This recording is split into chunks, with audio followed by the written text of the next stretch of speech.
Having inconsistent geometry on each of these scrolls, I'm going to redo them. I've done some of this before in this series, so it's not that big of a deal.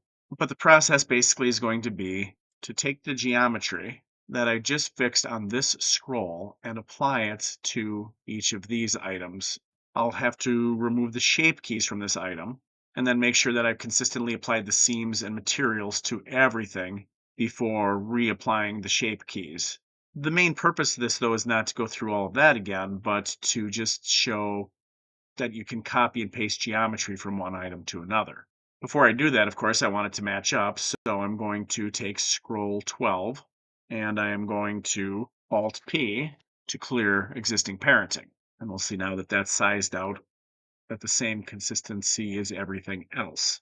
For the time being, I will go ahead and hide these handles. And then basically what I'm going to do is I'm going to tab into edit mode. I'm going to toggle my X-ray on. Let's get a side view. Make sure that I'm in face select mode. And I'm just going to select all of these faces. And then I'm going to do a Control D to duplicate it. I'm going to hit enter right away to lock it in place. And then I should be able to right click and separate this by selection. So now it's its own item. I'm going to toggle out of edit mode and we'll pick another one of these items. Let's just say scroll 11. I'll hide scroll 12 for the moment. I don't need it. And for scroll 11, I can just do what I've done before. I can tab into edit mode. I can select the geometry that's a problem, delete it, tab back into object mode. I've got scroll 11 selected.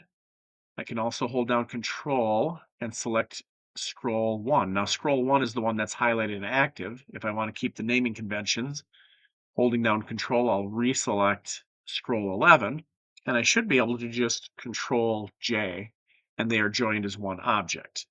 Now, in a case like this, where the geometry is pretty simple, it's kind of a horse apiece, but it's nice to know that you can do this for complex objects. So either way, I'm going to go ahead and change the geometry on all of these items.